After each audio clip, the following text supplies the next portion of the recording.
Welcome to the channel. In this video, I want to kind of discuss some of the natural ebbs and flows that go with participating in the sports card hobby, and also the natural ebbs and flows that go with something like participating in the community of the sports card hobby through YouTube or through various spaces. So let's talk about this a little bit.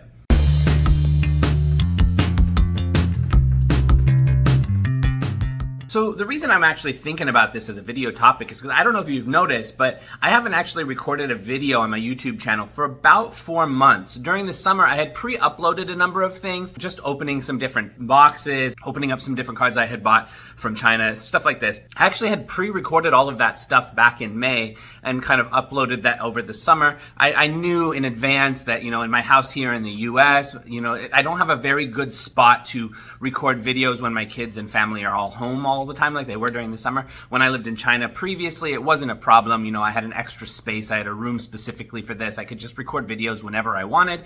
And so I did just here and there throughout the day at different times. My job also took a lot less time, so I could kind of just wherever I wanted, whenever I wanted, I could kind of work on YouTube videos stuff and I could work on sports card stuff whenever I wanted. Things have changed. So now that we're back in the US, our house doesn't have an extra space where I can go that's kind of quiet, that's away from where all the family noise will be. So during the summer, I kind of knew in advance that it was going to be kind of difficult for me to make any YouTube videos. So I stopped making YouTube videos. And then once the summer ended and it went back into the school year again, I actually had a difficult time getting back into the habit of making these YouTube. And the more I thought about it, the more I realized that's okay. I feel like YouTube pushes this algorithm thing of wanting real consistent content in order to engage viewers, in order to grow your channel. But that's not necessarily the way a lot of things work. There's kind of seasons or chapters of things that go through ebbs and flows. There's periods of time where I want to spend more time making a YouTube channel. There's periods of time where I want to spend more time buying and selling sports cards.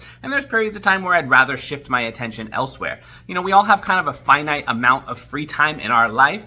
And there's a lot of things that a lot of us want to do. I have quite a number of different hobbies, and I'm noticing, in the past when I was in China, just because of the way my schedule worked, I kind of had room for all of my different hobbies throughout the week, throughout the month. I was able to engage with all of my different hobbies on a regular basis and felt like I wasn't neglecting one for the other. But since moving back to the US, where I just noticed things are significantly busier all the time, there's more to do, things cost more, and so that has made it so that I have less free time than I've had in other times of my adult life. So that's meant that I've had to prioritize the free time that I do have. I still have plenty of free time. I'm not saying I'm stressed out or whatever. I'm just saying I actually have a lot of hobbies. So I just, as a natural ebb and flow of that, I've noticed sports cards is not quite as much of a time thing as it used to be. I'm still there. I'm still buying and selling on a regular basis, just at a slower pace.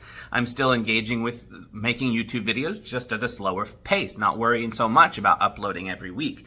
So I think this is kind of I don't know, I feel like it's, in some ways, I feel like it's actually a maturation of my engagement with the sports card hobby. I'm still trying to make money with it, and that's going to probably be part of the way I engage with sports cards forever, because it has been, even when I was a kid, it was kind of how I engaged with sports cards. Was part of the fun of it is the business aspect and trying to figure out trends and trying to figure out patterns and trying to figure out where you can buy low so you can sell high. I actually really enjoy that. I feel it's fun. And it's part of the big reason I enjoy the sports card hobby. I enjoy the buying and selling more so than I do the actual having a collection. And I do have my own collection, and I do have those cards that I keep. But actually, if it was just that part, I would think I would get bored of the hobby pretty quickly. I actually enjoy the buying and the selling and the interaction and all of the flow, the life, the movement of things within sports cards. It's the thing that I like. But that's the thing that also takes the most amount of time. And actually, the more I kind of reflect on this, how I want to see the hobby embedded in my life now that I'm back in the US, the more I feel like I'm actually gaining a healthier approach to how I'm engaging with the hobby.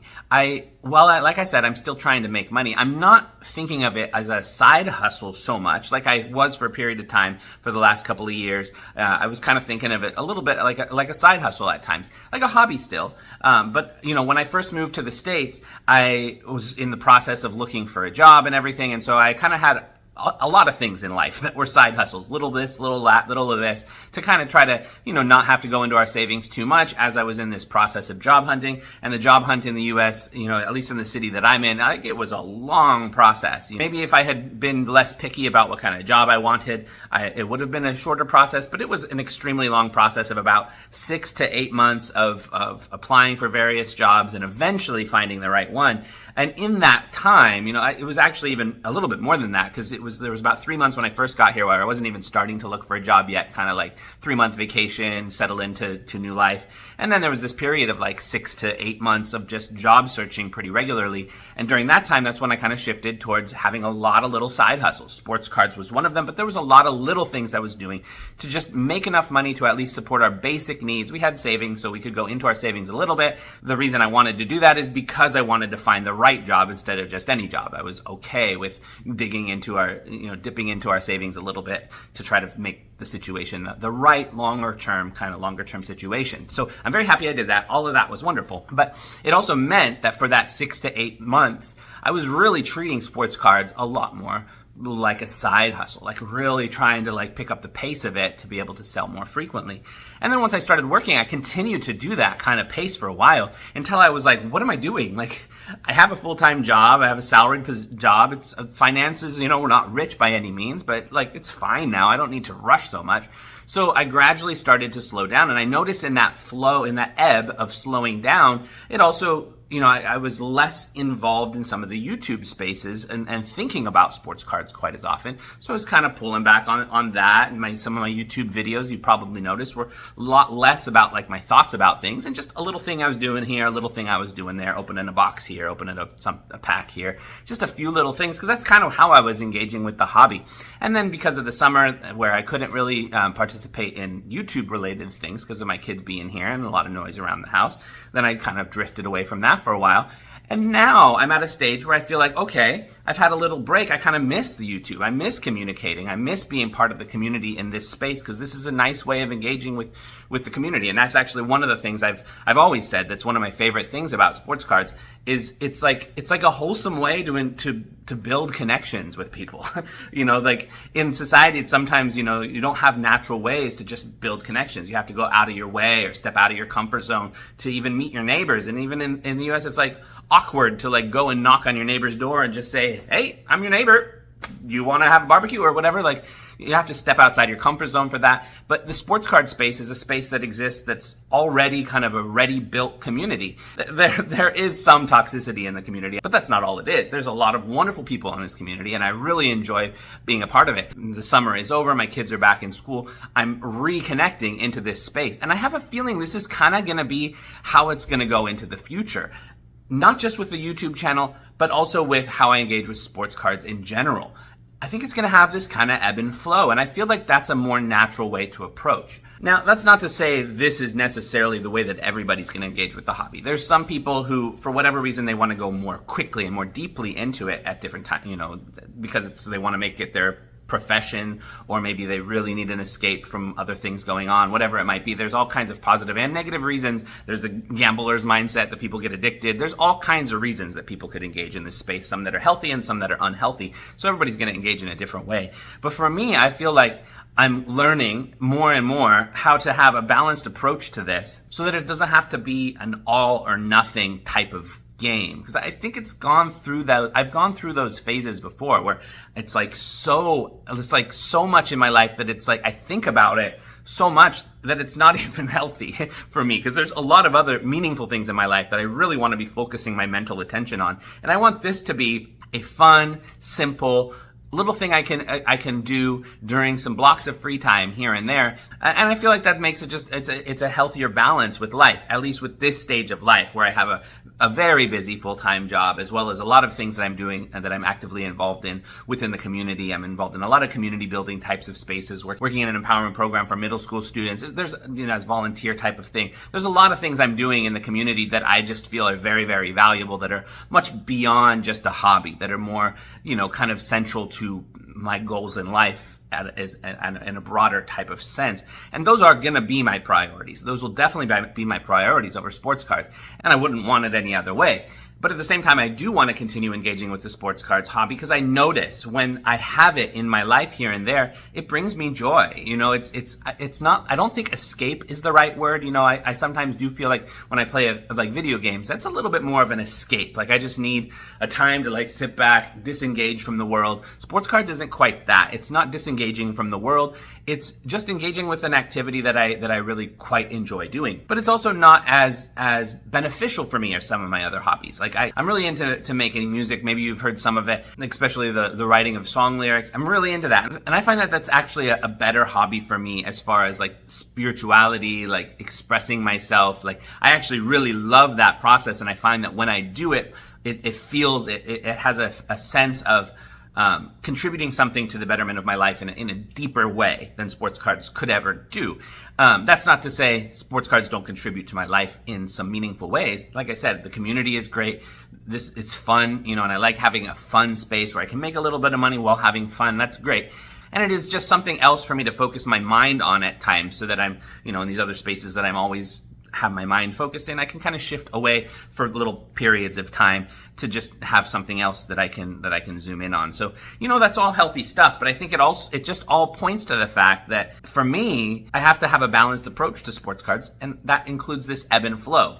So I'm saying all of this, part of the reason I'm saying all this too is because I think it's also going to influence the way that my YouTube channel continues to evolve. I'm going to kind of stop trying to do filler content. I'm going to stop showing those videos on here, because a filler video almost to just keep the algorithm, seeing that I'm posting regularly. I'm not going to do that anymore. I just want to share some content that's more interesting to me, that's more meaningful, but maybe on a less regular basis, just here and there at random times. Or, I really do enjoy some of the research videos I've done about history of certain sets and things like that, but it takes a lot longer to put together the materials for that and to figure out the history of things. It takes a lot of time, but I enjoy that process. So I might make those kind of videos, but just very rarely, let them out. So I think all of this is going to change the nature of my YouTube channel in a little bit. I'm not going to worry about the algorithm. One of the nice things about that I have been worrying about the algorithm for the 2 years of my channel's existence up till now.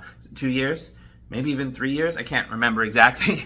It was September. I think it's 3 years. Yeah, I think I've been doing this channel for 3 years. That's amazing. But I'm actually, one of the nice things about the consistency that I've had in the last 3 years of having this YouTube channel is it actually has created a foundation that I don't think I have to upload every week in order to continue to get engagement and to get people to come to the channel. There's enough of a base now where I think I can just do it at my own timing and my own pace. And people will watch some videos, people will miss some videos because of the inconsistency. They might just miss it occasionally. So if you do hit that notifications icon, it might be good now, because I'm going to try to make it so that I don't have filler videos, that each video that I put out is actually interesting to me and that I think will be interesting to other people. So if you hit that notifications icon, I think from here forward, you should just be getting videos that are interesting. And that's the other thing I'm shifting with how I'm thinking about YouTube also, to not think of it as a side hustle, because that was another thing that I've been doing from the beginning of it, to figure out how to build up an audience, how to build up enough where this could actually be contributing meaningfully to my life financially. And it does contribute something, but essentially what it contributes to my life is not enough to change anything. It's like, okay, a couple of meals out that month or something like that, or I can go buy a box of cards each month.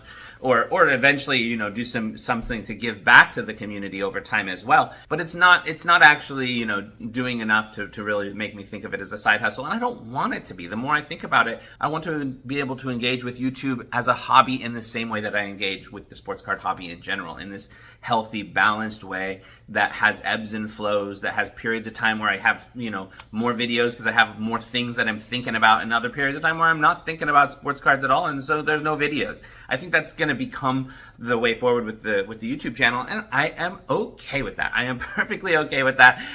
So anyway, this is a lot of stuff. I hope it's not too much rambling for you. A lot of this is just kind of personal reflection, but I thought it was useful to share, especially since a number of you guys have been here for a long time. Part of the wonderful thing about the sports card space is it's more than just sports cards. It is connecting person to person and having, meaningful connections with people. It's one of the things I most like about this YouTube channel, and one of the reasons I know I won't ever give it up completely. Anyway, that's it for this video. I hope you enjoyed it. I don't know when the next video is coming out. It'll be sometime, and it should be interesting, but it will go in a natural pattern of life. So let's see what it is. Check you later. Peace. Bye.